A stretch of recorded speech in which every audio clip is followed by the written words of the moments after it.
Il est beaucoup question, actuellement, de la généralisation de la complémentaire santé à tous les salariés. Qu'en est-il exactement? Il est vrai que les médias ont particulièrement développé ce point qui constitue effectivement un véritable bouleversement du marché de la complémentaire santé. L'accord national interprofessionnel de 2013, transposé dans la loi en juin de la même année, impose en effet à tous les employeurs du secteur privé de proposer une couverture collective obligatoire en santé pour tous leurs salariés, et ce au plus tard le 1er janvier 2016. Mais quelles sont les entreprises concernées? Ce dispositif s'applique à toutes les entreprises, quelle que soit leur taille, et va permettre à quelques 4 millions de salariés de bénéficier d'une couverture collective dont ils ne disposaient pas encore. Ce qu'il faut savoir en revanche, c'est que ce n'est pas la seule disposition réglementaire en matière d'assurance collective. L'actualité législative est très dense. Pour un chef d'entreprise, ce qu'il est réellement important de connaître, ce sont ses obligations et ce que cela lui rapporte d'y répondre ou pas. Et quelles sont ces obligations?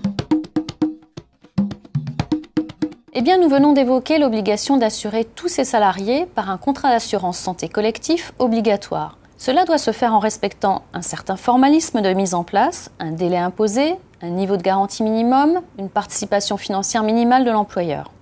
Mais existe-t-il des avantages pour l'entreprise?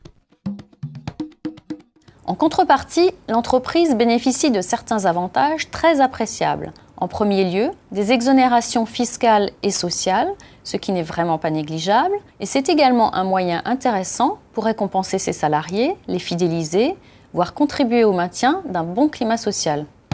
Et pour les salariés?